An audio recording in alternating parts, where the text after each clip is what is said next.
Hey, how's it going, YouTube? How y'all doing today? Yesterday, I made a budget for what I'm looking to do next year. I've only got about 5 months left this year, so I got to get everything squared away in terms of my taxes. And so I was taking a look around to see what I can do because, okay, so if I sell these animals, I wrote these animals off of my taxes last year. So if I sell them this year, I won't be able to write them off again because I already wrote them off last year. And so when I sell these animals this year, the money that I make this year on these animals is going to be on my income this year. And I'm just going to estimate that I make somewhere around $25,000 on these animals. And if I make $25,000 on these animals and I don't have any tax write-offs, I'm going to have to pay about, well, when I put the $25,000 together with the $40,000 that I'm making from working on a W-2, that's going to be about $65,000.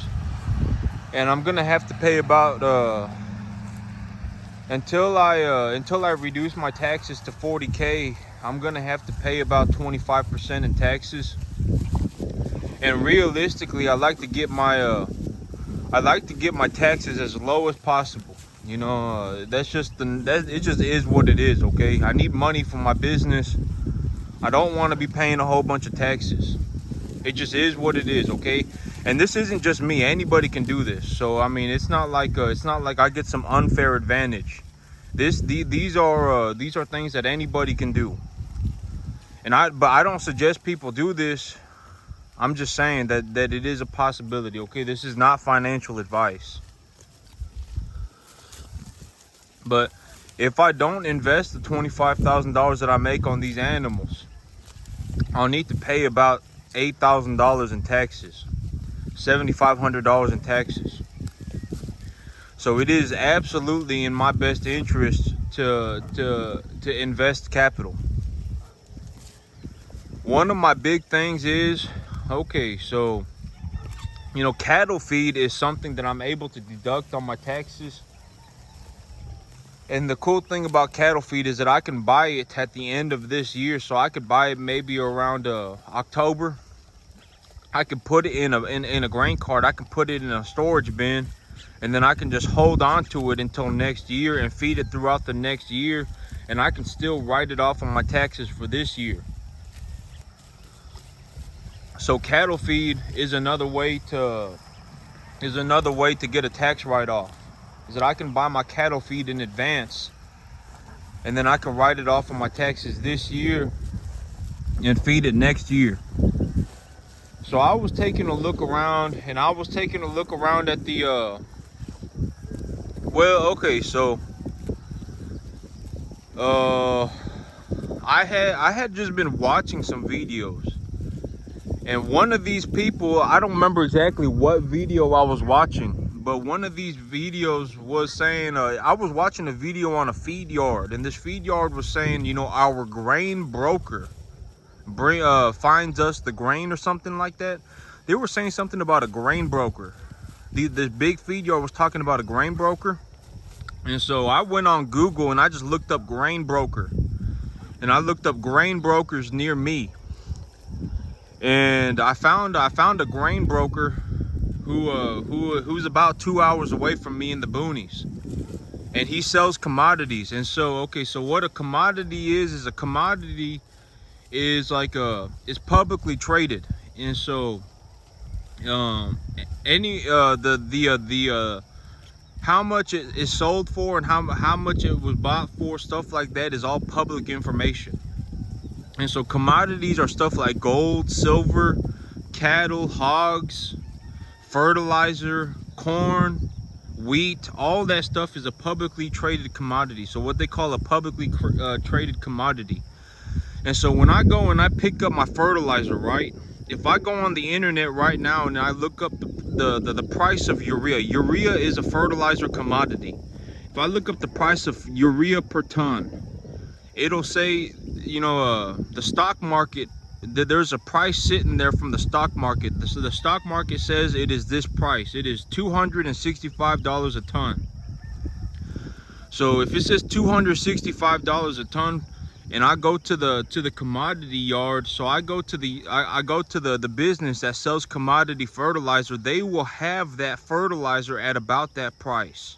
So if it says if it's publicly traded at 265 a ton, when I go to the commodities yard, it will be about 265 a ton, maybe a little bit more because of their trucking. But it's the same way with corn. So corn right now is about $220 a ton. And the broker was telling me it's about $200 a ton, but then I got to put trucking on it. And so it's going to cost the publicly traded price for corn is about $225. And so $225 a ton, and so that would be about the price after trucking and after delivery, you know, because if but here in Texas, I know that we pay a little bit more for corn just because we don't get much corn around here. And so maybe I'd be paying like $240, but I don't know. I don't know exactly what's going on. But you know, I ran a budget. So how much money would I need next year to run this business, right? Because as of right now, these animals are almost getting they're getting almost 2.5% of their body weight exactly a day in feed. So I'm giving them about 2.5% of their body weight a day in feed, almost exactly. And about I would say about 1% of their body weight in a if I was going to feed straight grain. So this feed that I have right now is a mix. There is a roughage mix in it, and I know that because of the fiber concentration in it. It's got a high level of fiber in it. But if I was going to feed straight corn, that would be a different story. I wouldn't be able to feed 2.5% of these animals body weight a day in straight corn without giving them acidosis, unless I mean, it would be very difficult to keep them from having acidosis. Even on this grain right now, these animals, they need to eat brush. Not brush. They need to eat forage. This forage is still green. It ain't real good looking because it's so hot. But it's still green and it's still good. And so there's just not much of it. But these animals, they need to eat forage right now or they're gonna start bloating. And with corn, it's gonna be way worse if I fed straight corn. And so right now I'm kind of debating because, you know, if I fed straight corn, I could save $75 or so a ton, about $50 to $75 a ton. But if I ever run out of forage, I would be in a mess of trouble. It would be horrible. And corn, the thing about corn is that the thing about corn is that it just puts weight on the cattle. It puts calories in the animals. It doesn't really have much fiber in it, or excuse me, it doesn't have much fiber in it. It doesn't have much protein in it, but it's got a lot of carbohydrates in it. And so it puts the weight on these animals. And so if I was going to feed corn, I would need to make sure that I had a high protein grass at all times, especially if these animals are 2.5 weight. And so I was sitting there and I was thinking about it, and I was like, you know what? I'm going to think about it. Because I can get corn for about $200 a ton, about $5 a bushel right now. But I may, you know, and after trucking, maybe like $225, $240 or something like that. I don't exactly know, but something around the $200 range. But if I get the complete feed ration, so the complete feed ration, it has a mix of all kinds of stuff in it: corn, almond hulls, alfalfa. It's got all sorts of stuff in it to put some forage in these animals too.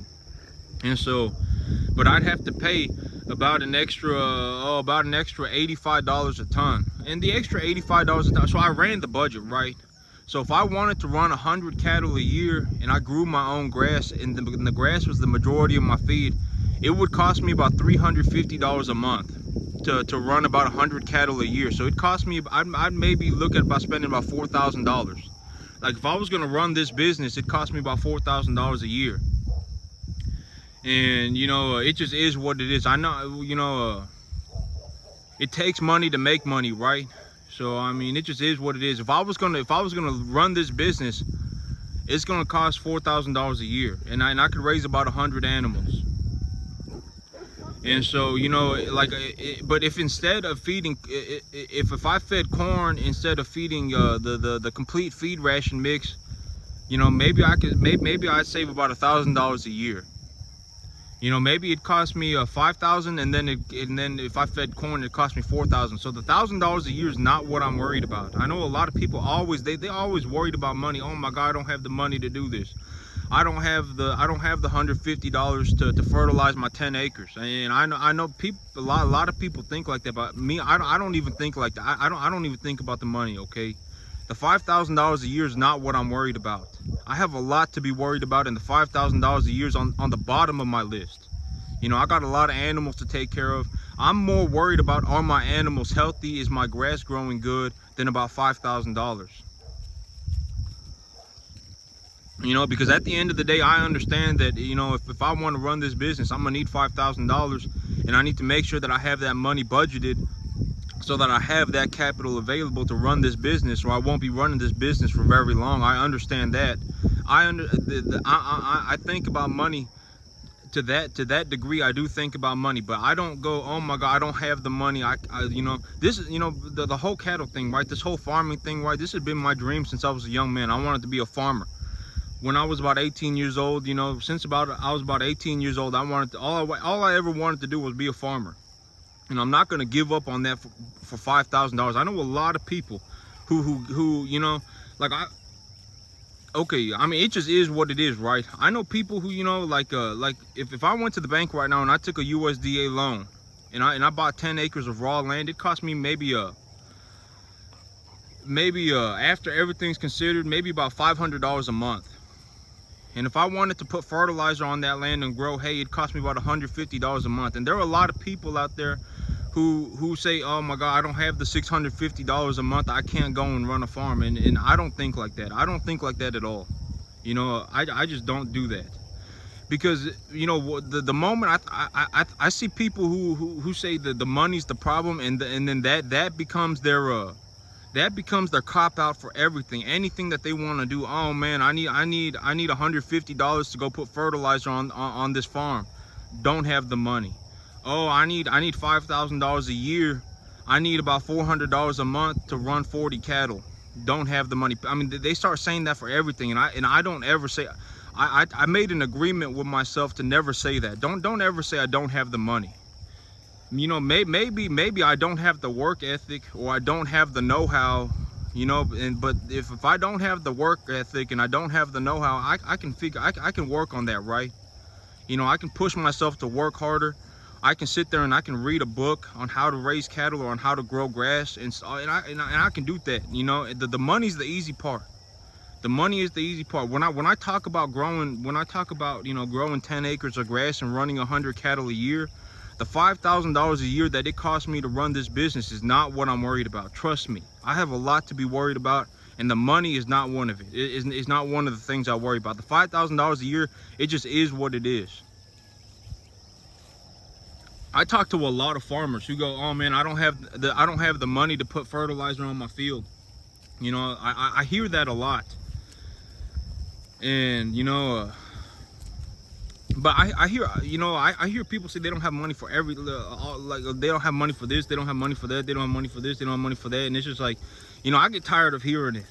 You know, because when someone tells me that they don't have, you know, $100,000 to go put into a property, you know, that's like $500 a month. And you know, the money needs to stop being a cop out for everything. But I hear a lot of farmers, they talk about they don't have money to put fertilizer on their field, and you know, fertilizing 10 acres properly, it costs about $150 a month, $140 a month. And if they don't have that money, I ain't going to, you know, waste my time talking to them. Most of the time people have the money. There's money everywhere. Okay, most of the time people do have money. Most of the time people don't know what they're doing, or they're not working hard enough, and it just is what it is. Because if they worked hard enough, they would know what they were doing. And it goes full circle. It just goes around and around and around like that. People start saying they don't have $150 a month, they don't have $500 a month, you know, and then the next thing that, you know, they this that, and then it always just comes right back around to that. It just goes full circle constantly. And so, but that's it for me today, YouTube. Y'all have a good one.